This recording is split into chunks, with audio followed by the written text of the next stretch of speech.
ये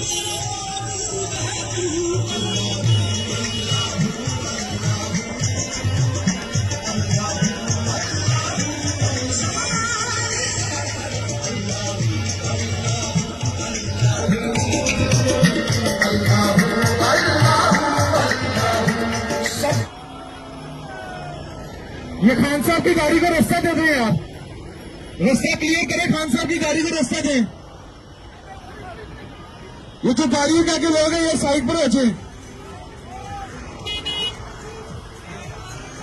पहली और दूसरी लाइन में कोई भी नहीं आएगा, सब साइड पर हो जाए।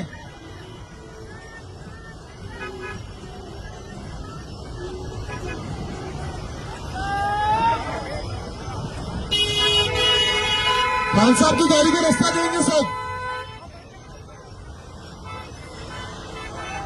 खान साहब की गाड़ी का आगे कोई भी नहीं आएगा, सब खान साहब की गाड़ी को